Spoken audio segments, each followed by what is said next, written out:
For today's episode, alas 5 pa lang ng madaling araw, nandito na ako sa Barangay Arenas, Arayat, Pampanga para bumili ng kambing. Yung bandang ribs nga palang pinili ko dito, pinachop ko na rin. Bali, inugasan ko lang ito ng paulit-ulit ay gas alumino at tubig. At sunod ko nang ibuhos itong inugasan kong kambing dito sa binili kong kasirola. Sasangkapan ko na rin ito ng toyo, pamintang drog at Sprite. Paglagay naman ng toyo, bali tansyahan lang tayo. At dahil nagkulang pa yung Sprite, mabinuhusan ko pa ito ng konting tubig. At after ko naman itong mahalo, magtatakpan ko na itong gas na lumambot. Ready ko muna yung mga sangkap na gagamitin ko. Gaya ng pagpirito ng patatas, carrots, red and green bell pepper. After ko makapagpirito, set aside na natin ang mga to.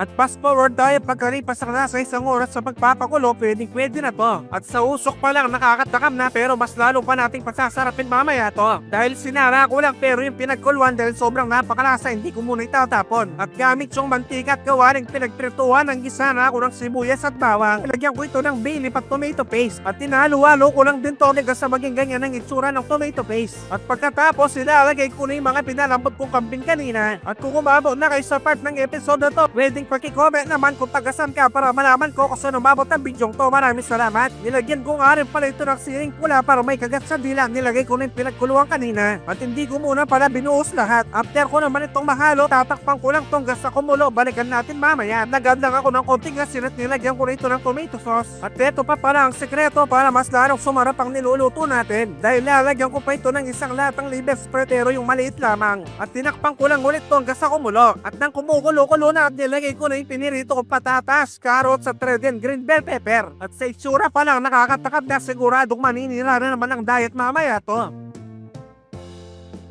At dahil luto na ang aking napakasarap at napakasolid na kalderetang kambing, magpe-plating na tayo. At pagkiri naman 1 to 10 ng recipe natin ngayon. Maraming salamat. O, kain po tayo.